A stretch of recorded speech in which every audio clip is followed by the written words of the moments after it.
যন্ত্রণা বিচার করার জন্য নিজ রাজ সভার দিকে করছে না গো মা।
পিরে যে করে যাতে ছাড়া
আমি যে তোমায় মনে মনে ভালোবেসে ফেলেছি সুন্দরী, তোমার রূপ যৌবন দেখে আমি যে মুগ্ধ হয়ে গেছি।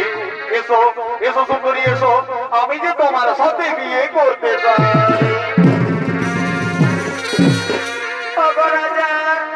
আমি তোমার সাথে বিয়ে করবো চাচ্ছি, কিন্তু আমার যে কি শর্ত আছে রাজা, তুমি কি শর্ত পালন করতে পারবে রাজা? বলো রাজা বলো, তুমি কি শর্ত পালন করতে পারবে? কি শর্ত রয়েছে, কি শর্ত রয়েছে তোমার সুন্দরী? তোমার কি শর্ত রয়েছে তুমি আমার কাছে বলে বলো। রাজা, আমি তোমার সাথে বিয়ে করে আমি তোমার রাজ্যে যাবো চাচ্ছি, কিন্তু আমি তোমার রাজ্যে যদি কিছুই না কাজ করি, তুমি আমায় কোনো কাজে বাধা দিতে পারবে না রাজা? তুমি আমায় কোনো কাজে বাধা দিতে পারবে না? বলো বলো রাজা বলো, তুমি শর্ত পালন করতে পারবে তো? ও এইটুকু শর্তর জন্য তুমি চিন্তা করছো সুন্দরী, এইটুকু শর্তর জন্য তুমি চিন্তা করছো। চন্দ্র সূর্যকে তিরিশ করে দেবতে পারবে ভাত কিনে আমি তোমায় কোথাও দিলাম সুন্দরী। আজ থেকে তুমি আমার, আমি তোমার দুজন দুজনা।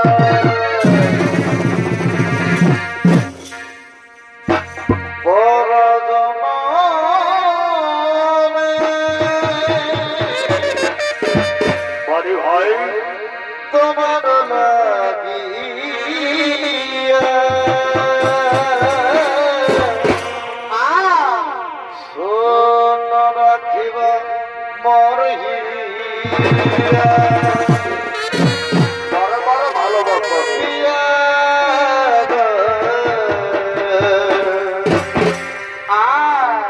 শোন রাখিব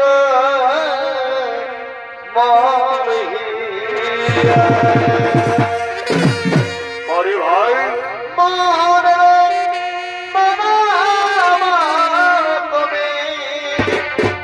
আরে ভাই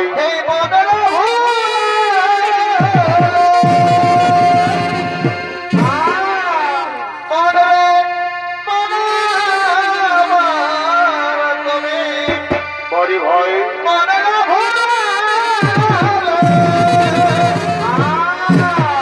আমি করে দিব এই জ্বালা যন্ত্রণা,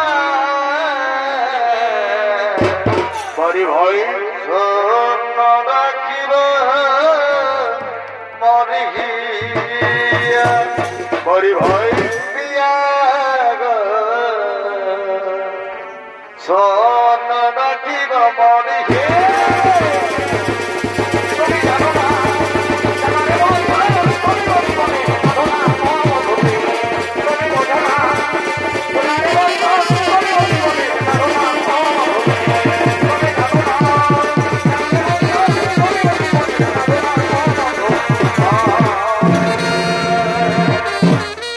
সুন্দরী তুমি তো আমায় কোনোদিন ভুলে যাবে না, তুমি তো বলো আমায় কোনোদিন ভুলে যাবে না।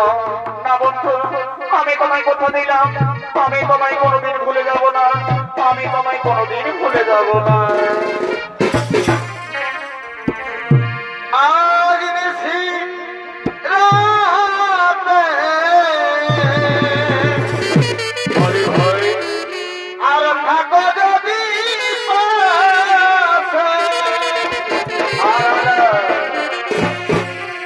এগো আজ নিশি রাতে আরে ভাই আর থাকো যদি পাশে।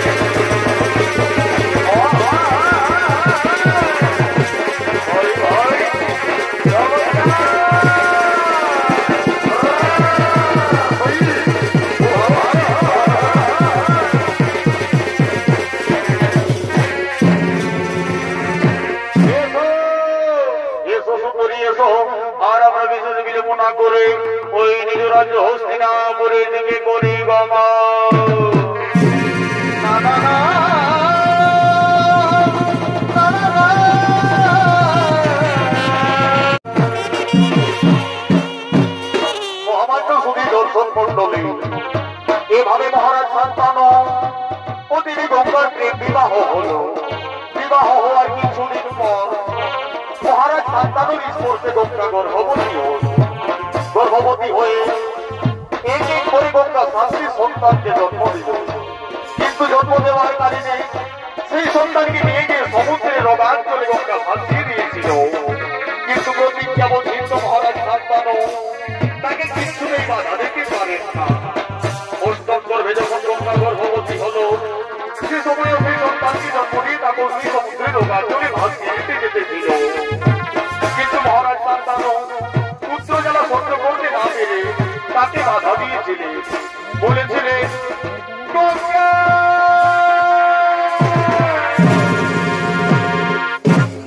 তুমি মা না, তুমি রাজশাস্ত্রী গঙ্গা, তুমি এক এক করে আমার শাস্ত্রী সন্তানকে সমুদ্রে রোমাঞ্চলে ভাসিয়ে দিয়েছ। আমি যে পিতা, আমি যে জ্বালা যন্ত্রণা সহ্য করতে পারি না, আমি যে জ্বালা যন্ত্রণা সহ্য করতে পারি না গঙ্গা, তুমি আমার অষ্টম গর্ভের সন্তানকে মেরো না, তুমি আমার অষ্টম গর্ভের সন্তানকে মেরো না। সে সময় গঙ্গা বলেছিলে স্বামীগণ, মনে হয় কি তোমার সেদিনের কথা, যেদিন তুমি আমার কাছে প্রতিজ্ঞা করেছিলে? তুমি তো বলেছিলে তুমি আমাকে কিছু কাজে বাধা দেবে না। তবে আজ কেন তুমি তো প্রতিজ্ঞা ভঙ্গ করলে রাজা? আজ থেকে আমি তোমাকে ছেড়ে আরে হস্তিনাপুর ছেড়ে আমি এখান থেকে চলে এভাবে দেবী গঙ্গা মহারাজ শান্তনুকে ছেড়ে নিজ গৃহে ফিরে গেছিলেন। এদিকে কিছুদিন পার হয়ে যায়, শুরু হলো মহাকুরুক্ষেত্র যুদ্ধ। তাই কুরুক্ষেত্র যুদ্ধে পিস্তলের দিকে আগমন করছে সেই কৌরবগণ।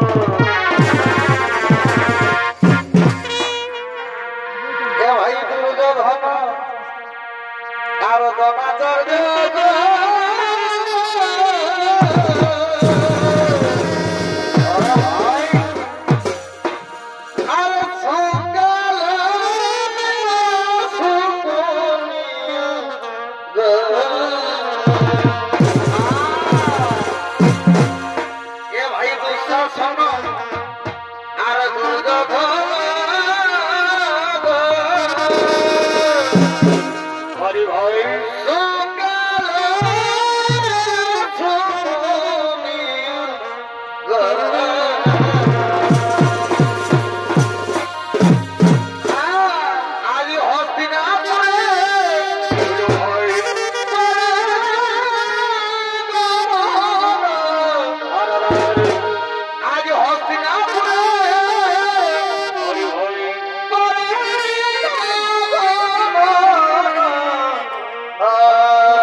ও সঙ্গে রয়েছে মামা সুকু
শুরু হয়েছে মহাকুরুক্ষেত্র যুদ্ধ, কিন্তু কে যাবে কালকের কুরুক্ষেত্র মহাযুদ্ধের সেনাপতি হয়ে কে যাবে? আমি তো কিছু ভাবতেই পারছি না মামাশ্রী, আমি তো কিছু ভাবতেই পারছি না।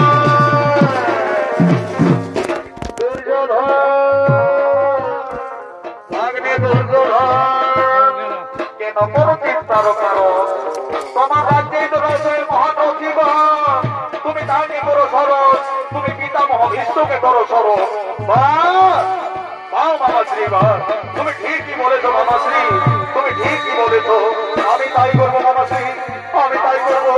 কোথায় কোথায় পিতামহ বিষ্ণুদেব, আপনি যেখানে থাকুন না কেন, এই মুহূর্তে করবো সম্মুখে আগমন।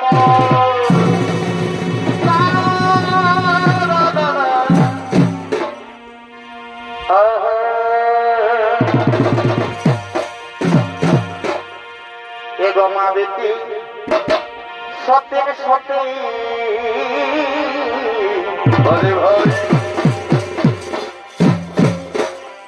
তাদের স্বামী একেই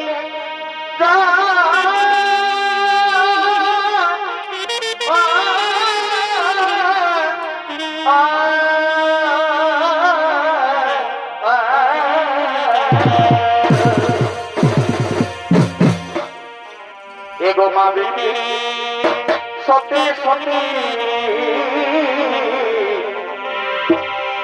তাদের স্বামী একেই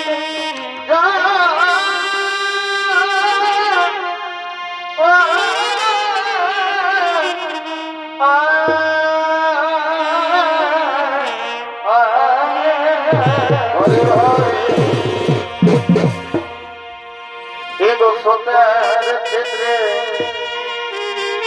এই সোতার ক্ষেত্রে জন্ম তবে ও দেখো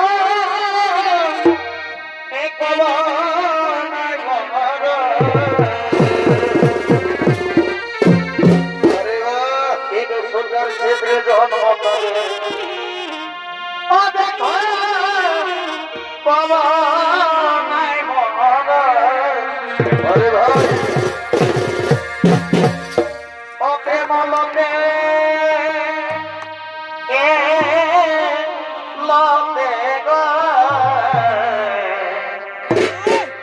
আরে প্রেম লতে গলিতে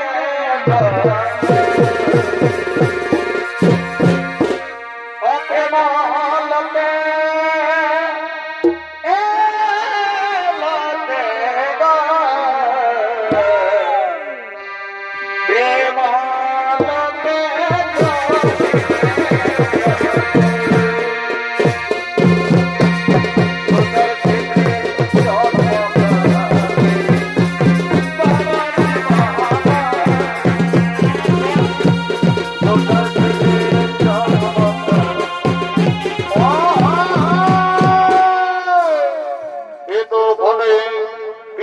বিশ্বর ভূমিকায় আপনাদের লোকিত মহান মন্ত্রী সৌনিত্য পরিবেশন করে দেখাচ্ছেন তরুণ নৃত্যশিল্পী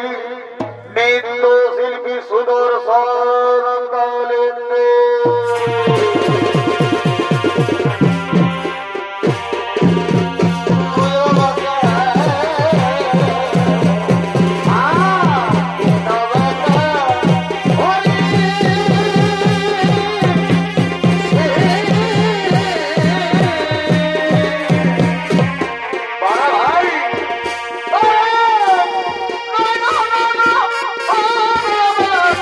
আমি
বলো বলো কি জন্য আমার করে দোষরণ পিতামহ ওগো পিতামহ শুরু হয়েছে মহাকুরুক্ষেত্র যুদ্ধ কিন্তু পিতামহ আমরা সকলে মনে মনে মনস্থাপন করেছি কালকের যুদ্ধে তুমি যাবে সেই সেনাপতি হয়ে বল পিতামহ বলো কালকে যুদ্ধে তুমি যাবে তো সেনাপতি হয়ে হে দুর্যোধন আমি কালকে মহাকুরুক্ষেত্র যুদ্ধে নিশ্চয়ই সেনাপতি হয়ে করিব গমন কিন্তু আমি পাঁচ পাণ্ডবদের কারণ অবধিব জীবন আমি পাঁচ পাণ্ডবদের কারণ অবধিব জীবন সঙ্গে সঙ্গে মামা শকুনি বলছেন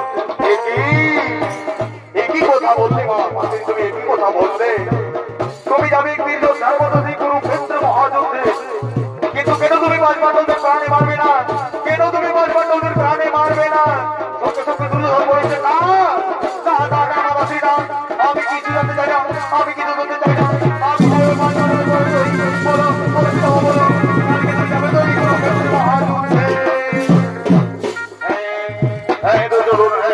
চিন্তার করে নাই করো তুমি নিজ নিজ বস্তু করে হব আমি কালকে নিশ্চয়ই সেনাপতি হয়ে কুরুক্ষেত্রের মহাযুদ্ধে করিব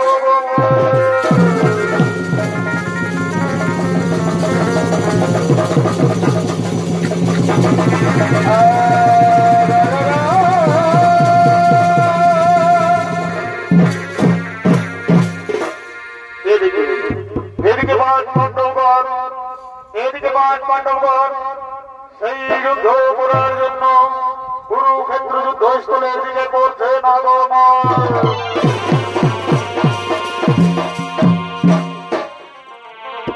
Oh,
তার উপর নিক্ষেপ করতে পারবো না, আমি পারবো না।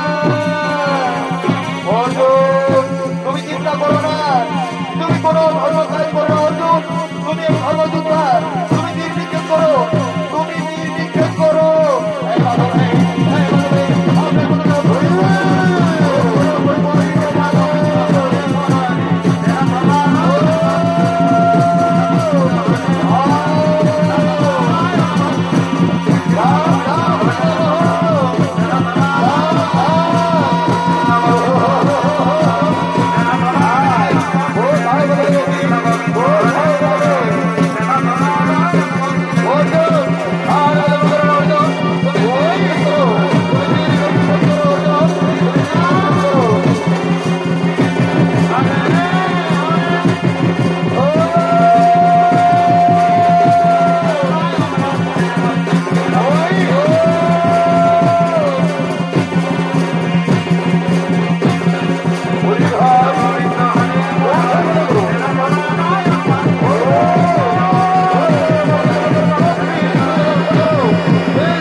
Mona. আমি যার সহ্য করতে পারি না, আজ আমার হস্তে নিজ পিতা মাকে হত্যা করেছে।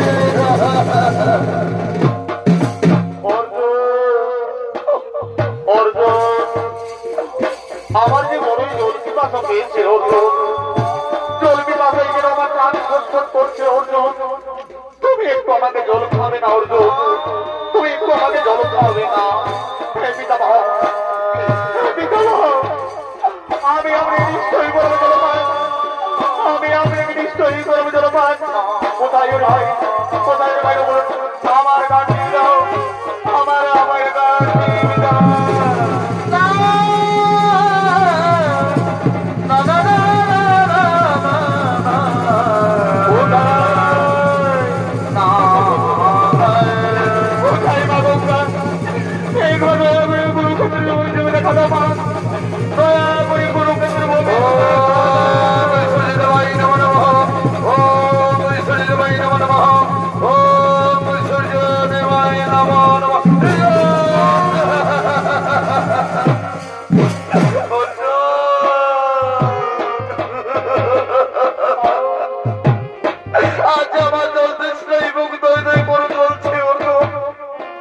আমি সহ্য করতে পারি না।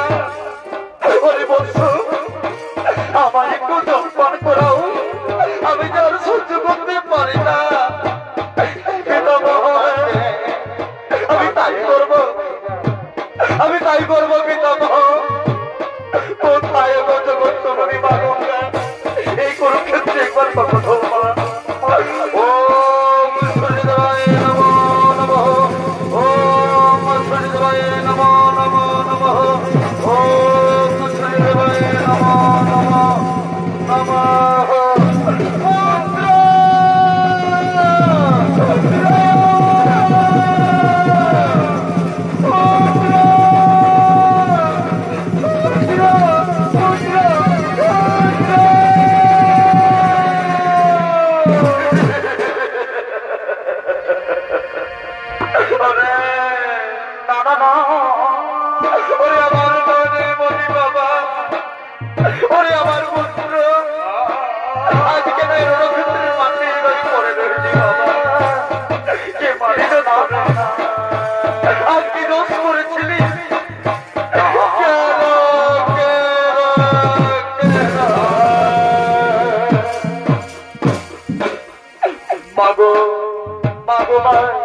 তুমি ওভাবে কেঁদো না মা, আমার কিছু হয়নি মা, আমি আমার নিজের পাপ কর্মের ফল পেয়েছি মা। তুমি ওভাবে কেঁদো না মা, তুমি ওভাবে কেঁদো না। আমি যে মা, আমি কেমন করে জ্বালা যন্ত্রণা সহ্য করতে পারি বাবা, পারি না রে। আমি যে যন্ত্রণা সহ্য করতে পারি না। মাগো মাগো মা, অনেকদিন পরে তোমার দেখা পেয়েছি মা, তুমি একটু আমাকে হাত বুলিয়ে দাও না মা, একটু আমার বন্ধুকে হাত বুলিয়ে দাও। আয় আয় পুত্র, আয় আয় বাবা, আয় সোনার বালিকা মা, আয় আমার বুকে মা গো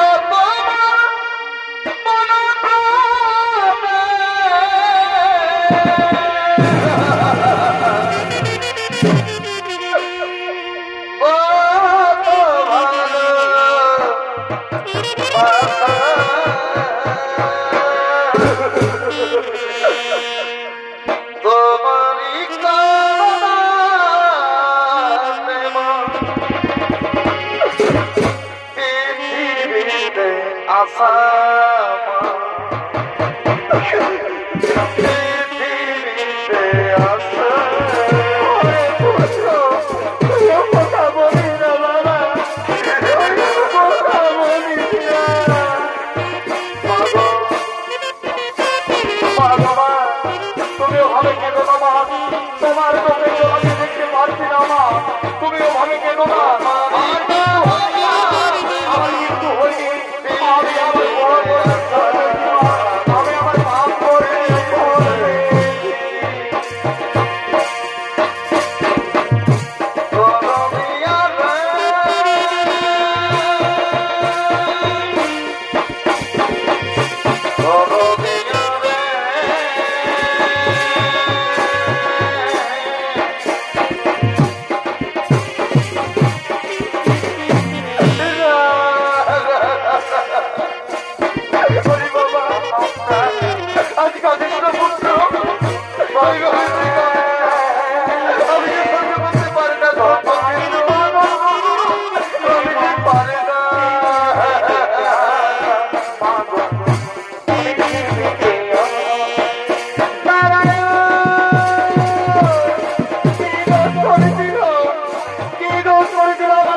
তোমার চরণে, তার জন্য তুমি জোর করে মারলে তারে কেন?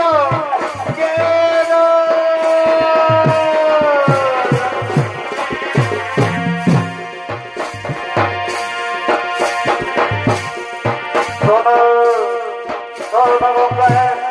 তোমার পুত্র মারকর্ম করছিল, বলতে হয়েছে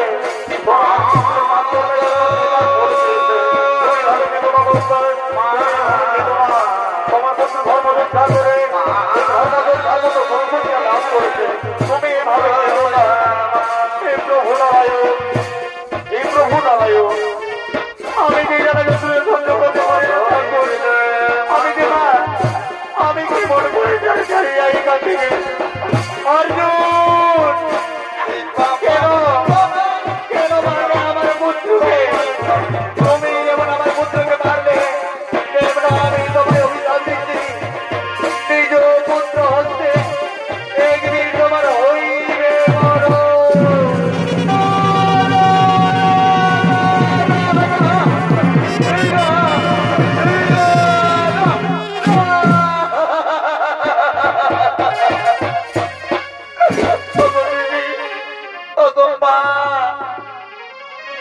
আমাকে অভিশাপ দিও না, আমি যে অভিশাপ সহ্য করতে পারি না। তুমি এই অভিশাপ ফিরে দাও, তুমি এই অভিশাপ ফিরে ওগো নারায়ণ, ওগো নারায়ণ, আমি যে মুহূর্তে তা দেখতে যাই ঠাকুর, আমি যে মুহূর্তে তা দেখতে যাই, তোরা আমাদেরকে কাউকে ছেড়ে দাও, তোমরা আমাদেরকে একটু ছেড়ে দাও। ওকে ওকে নারায়ণ বলছে, অর্জুন অর্জুন চলো, অর্জুন চলো, চলো আমরা নিজ পক্ষে যাই। এই মুহূর্তে পিতা মহাবিশ্বই তা দেখতে যাই, এই মুহূর্তে পিতা মহাবিশ্বই তা থাকতে যাই। চলো চলো চলো আমরা সেই নিজ পক্ষে যাই। না না না না না না, আমি কিছুদিন পিতা মহাবিশ্বই যেতে পারবো না, আমি কিছুদিন পিতা মহাবিশ্বই যেতে পারবো না।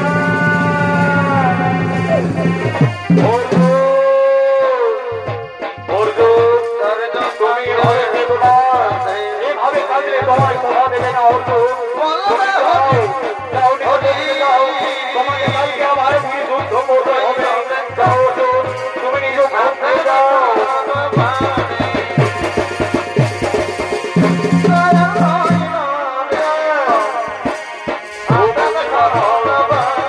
আমি আমরা কিছু ফিরে যেতে পারবো না।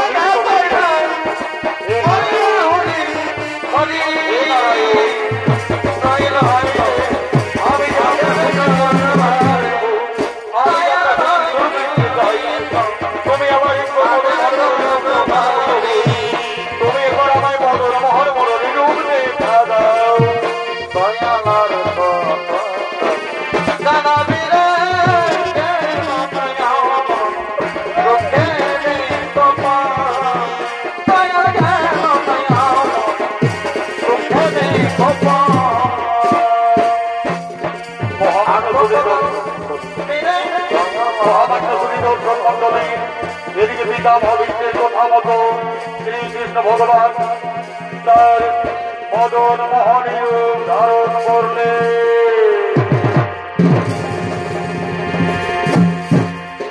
শ্রীকৃষ্ণ গোবিন্দ হরে ভগবতী বাসুদেবায় হে নাথ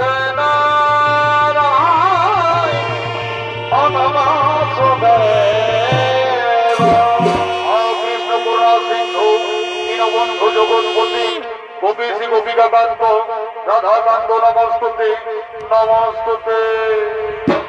শ্রীকৃষ্ণ গোবিন্দ হরে নারায়ণ হে নারায়ণ বাসুদেব গোবিন্দ হরে নারায়ণ হে নারায়ণ নমস্তুতে।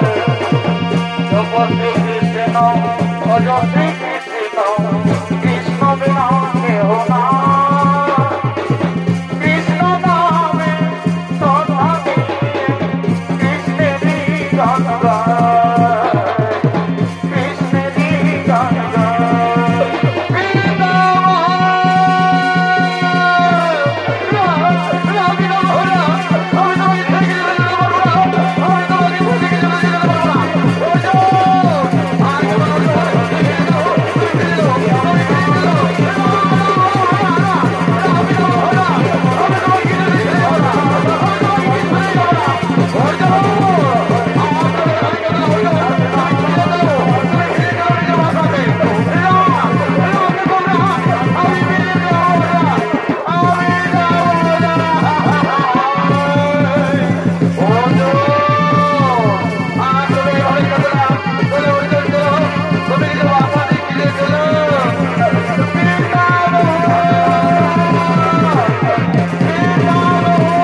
দর্শক মন্ডলী, এদিকে পিতা মহাবিশ্বের জন্ম বৃত্তান্ত হইতে ঈশ্বরদেবীর সরসজ্জায় এই পালাকারী আমরা এখানে করলাম সমাপন।